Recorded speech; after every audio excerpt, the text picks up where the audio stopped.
بسم الله والصلاة والسلام على رسول الله. اللهم إنا نسألك حسن الخاتم. حبايب قلبي ما تنسوش الاشتراك وتفعلوا زر الجرس واكتبوا لي تعليق حلو، ربنا يسعد قلوبكم يا رب، وشاهدوا الفيديو للآخر. النهارده هعمل معاكم مصورة لكم الفراخ اللي أنا مربياها يا حبايبي. دي من منضفة النهارده وغسلاها في ليمون ودقيق وخل. دي منضفاني وبنتي يا حبايبي. اللهم صل على النبي. دي تربية بيتي. صلوا على النبي يا حبايبي. ودي البطاطس يا حبايبي، انا هعملها بالطريقه اللي انا بعملها بقى على طول. البطاطس، ولو عندك فلفل الوان حط، بس انا ما عنديش الا فلفل اخضر وبصل. هنخرج بقى الفلفل والبصل عليها يا حبايبي، وبعد كده نحط لها البهارات والطماطم يا حبايبي، عصره فيها توم. زي ما قلت لكم الفراخ دي تربيه بيتي، بتبقى احلى من اللي بتشرب كتير. اللي بتشرب مهما تغسلها بيبقى برضك فيها زفر، انما التربيه البيتي بتبقى زي الفراخ البلدي بالظبط.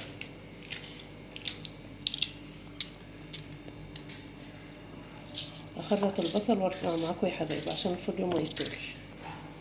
دي بصل اخضر عندي يا حبايبي، باخد الروز بتاعته بس بتبقى اخليها حلو، لان اللي عندي ده بصل ابيض. البصل الاحمر اللي كان عنده خلص، وبشتري بصل ابيض.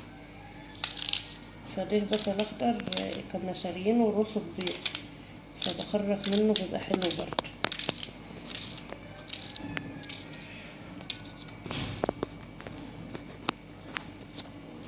عندكم البهارات بقى كده هنحط الملح يا حبايبي. اجيب شويه ملح كمان. ودي الطماطم يا حبايبي، عصرة فيها توم، فرمة فيها توم في الخلاط. ونحط بقى فلفل وكمون وبابريكا.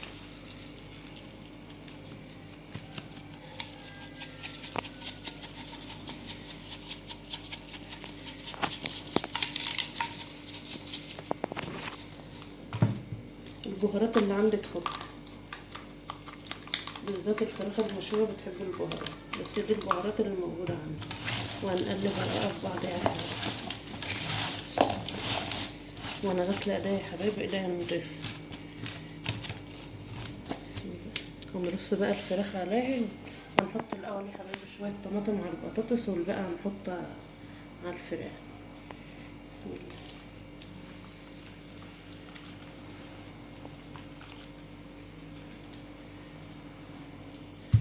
ونرص الفراخ بقى وارجع معاكم تاني. كده رصينا الفراخ يا حبايبي، وهنحط بقى ندهن الفراخ بالطماطم، ورشات على الفراخ بردك يا حبايبي في نفس البهارات اللي حطيتها على البطاطا. جربوها يا حبايبي بالطريقة دي هتحبوها بإذن الله.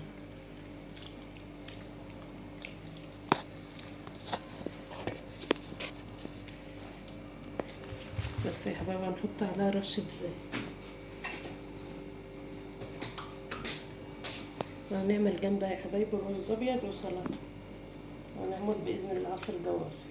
وكده فطرنا النهارده، خدنا ونعمة من عند الله.